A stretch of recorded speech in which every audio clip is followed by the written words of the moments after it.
New Samsung Galaxy C Fold 7 launch ചെയ്തിരിക്കുകയാണ്. അതിൽ വന്നിരിക്കുന്ന മാറ്റങ്ങൾ എന്തൊക്കെയാണ്, അതിലുള്ള ഫീച്ചേഴ്സുകൾ എന്തൊക്കെയാണെന്നുള്ളത് നമുക്കൊന്ന് നോക്കാം. ഡിസൈനിൽ നിന്ന് തുടങ്ങിക്കഴിഞ്ഞാൽ തിക്നെസ് ഭയങ്കരമായിട്ടും കുറച്ചിട്ടുണ്ട്. പുതിയ ഹിഞ്ചസ് ഇൻക്ലൂഡ് ചെയ്തിട്ടുണ്ട്. പെർഫോമൻസ് ലെവലിൽ ചെറിയൊരു മാറ്റമുണ്ട്. ക്യാമറ ലെവലിലേക്ക് വരുവാണെന്നുണ്ടെങ്കിൽ ചെറിയൊരു മാറ്റമുണ്ട്. അതെന്തൊക്കെയാണെന്നുള്ളത് നമുക്ക് നോക്കാം. പ്രധാനമായിട്ടും 3 കളർ വേരിയൻറ്റ് പ്ലസ് ഓൺലൈൻ ഷോപ്പിൽ അവൈലബിൾ ആയിട്ടുള്ള ഒരു മിൻറ്റ് കളർ എന്നിങ്ങനെ മൊത്തം 4 കളർ വേരിയൻ്റ് ആണ് ഇതിൽ ഇൻട്രൊഡ്യൂസ് ചെയ്തിരിക്കുന്നത്. ബ്ലൂ ഷാഡോ എന്ന് പറഞ്ഞിട്ടൊരു bluish colour, jet black and silver shadow plus online ഷോപ്പിൽ നിന്നാണെന്നുണ്ടെങ്കിൽ ഒരു മിന്റ് എന്നിങ്ങനെ കളർ വേരിയന്റ് ആണ് ഇത്തവണത്തെ സി ഫോൾഡ് 7 ഇൻട്രൊഡ്യൂസ് ചെയ്തിരിക്കുന്നത്. നിർമ്മിച്ചിരിക്കുന്നത് armour aluminium with Gorilla glass ceramic 2 പ്രൊട്ടക്ഷനിലാണ്. ആർമർ ഫ്ലെക്സ് ഹിഞ്ചസ് ആണ് ഇൻട്രൊഡ്യൂസ് ചെയ്തിരിക്കുന്നത്. ക്രീസ് ലെവൽ നോക്കുകയാണെന്നുണ്ടെങ്കിൽ ലൈറ്റ് ആയിട്ട് നമുക്ക് അതിൽ ക്രീസ് വരുന്നുണ്ട്. കംപ്ലീറ്റ് ആയിട്ടും ക്രീസ് ഇല്ല എന്ന് പറയുന്നില്ല, ലൈറ്റ് ആയിട്ട് ക്രീസ് നമുക്ക് കാണാം ലേറ്റസ്റ്റ് സി ഫോൾഡ് 7 കയ്യിൽ ശരിക്കും പറഞ്ഞാൽ ഹോൾഡ് ചെയ്യാൻ പറ്റുന്ന രീതിയിലുള്ള ഒരു കൺവീനിയന്റ് ആയിട്ടുള്ള ഒരു ഡിസൈനിൽ ഭയങ്കരമായിട്ടും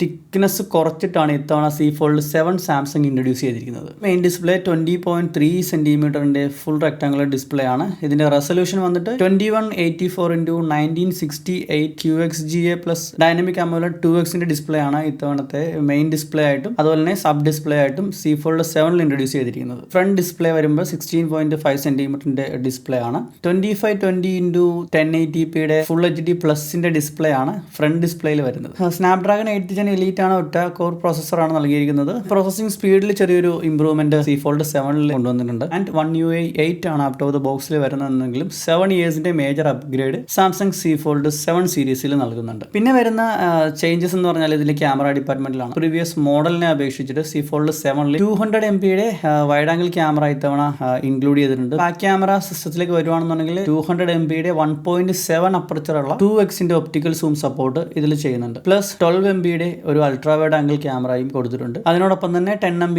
ഒരു ടെലിഫോട്ടോ ക്യാം വിത്ത് 3x optical zoom support. Storage 256GB 512GB 1TB എന്നിങ്ങനെയാണ് വരുന്നത്. 512GB is better option. And dual SIM supported ആണ്, നാനോ സിം സപ്പോർട്ടഡ് ആണ്, ഇ സിം സപ്പോർട്ടഡ് ആണ്. പ്രീവിയസ് ജനറേഷനെ വെച്ചിട്ട് വെയിറ്റിൽ ചെറിയൊരു മാറ്റം വന്നിട്ടുണ്ട്.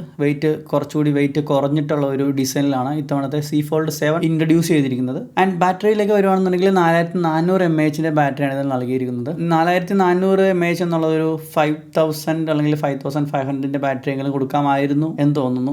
നിങ്ങളുടെ അഭിപ്രായം എന്താണെന്നുള്ളത് താഴത്തെ കമന്റ് ബോക്സിൽ അറിയിക്കുക. ആൻഡ് പ്ലസ് ഇതിലെ വീഡിയോ റെസൊല്യൂഷനിലേക്ക് വരുവാണെന്നുണ്ടെങ്കിൽ UHD 8K സപ്പോർട്ടഡ് ആണ്. 8K വീഡിയോസ് 30 frames/second വരെ ഷൂട്ട് ചെയ്യാൻ കഴിയും. പിന്നെ ഔട്ട് ഓഫ് ദ ബോക്സിൽ എക്സ്പെൻ ഉണ്ടാവുന്നതല്ല. പ്ലസ് ഇതിന്റെ main camera up to 30x വരെ ഡിജിറ്റൽ സൂം സപ്പോർട്ട് ചെയ്യുന്നുണ്ട്. 10 MP ഫ്രണ്ട് ക്യാം ആണ് ഇതിൽ നൽകിയിരിക്കുന്നത്. ഔട്ട് സൈഡിൽ ഒരു ക്യാമറ കൊടുത്തിട്ടുണ്ട്, അതും 10 MP ആണ്. ലെൻസ് ഓപ്പണിംഗ് 2.2 അപ്പർച്ചറാണ് ഇതിന്റെ കൊടുത്തിരിക്കുന്നത്. USB Type-C കാര്യം പറയുകയാണെങ്കിൽ സെയിം പ്രീവിയസ്, അതായത് സി ഫോൾഡ് 6 കൊടുത്തിരിക്കുന്ന സെയിം USB Type-C 3.2 തന്നെയാണ് ഇതിൽ നൽകിയിരിക്കുന്നത്. ബ്ലൂടൂത്ത് വേർഷൻ 5.4 സെയിം തന്നെയാണ് കൊടുത്തിരിക്കുന്നത്. NFC പോലുള്ള അഡീഷണൽ കണക്ടിവിറ്റീസ് എല്ലാം ഇതിൽ സപ്പോർട്ട് ചെയ്യുന്നുണ്ട്. ആൻഡ് ഇതിന്റെ പ്രൈസ് റേഞ്ചിലേക്ക് വരുവാണെന്നുണ്ടെങ്കിൽ ഇന്ത്യൻ റുപ്പീസ് വരുമ്പോഴത്തേക്ക് ഏകദേശം ഒരു 512GB വേരിയന്റിന് 1,74,999 ആണ് സ്റ്റാർട്ട് ചെയ്യുന്നത്.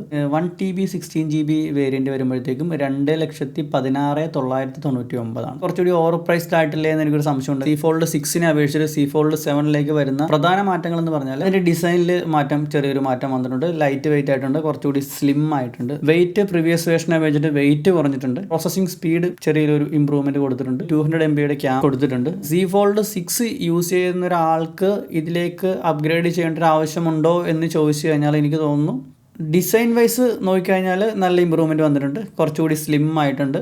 അതിൻ്റെ ഡിസ്പ്ലേ സൈസ് കുറച്ചുകൂടി പ്രീവിയസ് വേർഷനേക്കാളും കുറച്ചുകൂടി ഇമ്പ്രൂവ് ചെയ്തിട്ടുണ്ട്. 200 MP ക്യാമറ നമുക്ക് മാറ്റി നിർത്തുകയാണെന്നുണ്ടെങ്കിൽ റെഗുലർ അപ്ഡേറ്റ്സ് വരുന്ന സമയത്ത് ഈ സെയിം ഓൾമോസ്റ്റ് എല്ലാ ഫീച്ചേഴ്സും തന്നെ അതിൽ കിട്ടും. ഈ ഒരു പ്രൈസ് റേഞ്ചിൽ ഇത് കുറച്ചുകൂടി ഓവർ പ്രൈസ്ഡ് ആയിട്ടുണ്ട് എന്നാണ് എനിക്ക് തോന്നുന്നത്. Processing speed plus display size അതിലൊരു ഇമ്പ്രൂവ്മെൻറ്റ് കൊണ്ടുവന്നിട്ടുണ്ട്. സെയിം ഡിസ്പ്ലേ ടെക്നോളജി തന്നെയാണ്, അതിൽ വേറെ മാറ്റങ്ങളൊന്നും വരുന്നില്ല. റിഫ്രഷ് റേറ്റ് സെയിം ആയിരിക്കും, ചേഞ്ചസ് ഒന്നും വരുന്നില്ല. പിന്നെ വരുന്നതെന്ന് വെച്ചാൽ 200 MP ക്യാമറ അത് ഇമ്പ്രൂവ് ചെയ്തിട്ടുണ്ട്. സി ഫോൾഡ് 6 ആണെന്നുണ്ടെങ്കിൽ എനിക്ക് തോന്നുന്നു 50 MP ക്യാമറ ആയിരുന്നു തോന്നുന്നു. ആൻഡ് അത് 200 MP ഒരു ക്യാമറ ഇമ്പ്രൂവ് ചെയ്തിട്ടുണ്ട്. പിന്നെ വരുന്നതെന്ന് വെച്ചാൽ വെയിറ്റിൽ ചെറിയൊരു കുറവ് വന്നിട്ടുണ്ട്. സി ഫോൾഡ് 6 239 ഗ്രാം ആയിരുന്നു അതിൻ്റെ വെയിറ്റ് എന്നുണ്ടെങ്കിൽ ഇത്തവണത്തെ ലേറ്റസ്റ്റ് സി ഫോൾഡ് 7 വന്നിരിക്കുന്നത് വെറും 215 ഗ്രാമാണ്. ആൻഡ് ബാറ്ററിയുടെ കാര്യമാണ് എനിക്കൊരു കൺസേൺ ആയിട്ട് വരുന്നത്. ബാറ്ററി കുറച്ചുകൂടി ഇമ്പ്രൂവ് ചെയ്യാമായിരുന്നു എന്ന് എനിക്ക് തോന്നുന്നു. 4400 mAh ബാറ്ററി സ്റ്റിൽ സാംസങ് ഇപ്പോഴും കൊടുത്തുകൊണ്ടിരിക്കുന്നത്.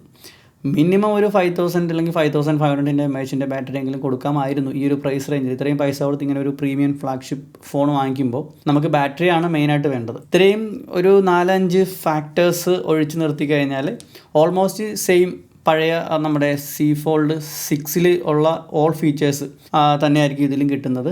ആൻഡ് എസ്പെഷ്യലി ഇതിൽ കൂടുതലും AI റിലേറ്റഡ് ആയിട്ടുള്ള സപ്പോർട്ടീവ് ആയിട്ടുള്ള കുറേ കാര്യങ്ങളാണ് പെർഫോമൻസ് ലെവലിലേക്ക് വരുവാണെന്നുണ്ടെങ്കിൽ നമുക്ക് കിട്ടാൻ പോകുന്നത്. സോ ഇതൊക്കെയാണ് C Fold 7 ഫീച്ചേഴ്സ് വരുന്നത്. സോ വീഡിയോ ഇഷ്ടപ്പെട്ടെങ്കിൽ ലൈക്ക്, ഷെയർ ആൻഡ് സബ്സ്ക്രൈബ്. വീണ്ടും പുതിയ വീഡിയോയുമായി കാണുന്നവരെ ബൈ.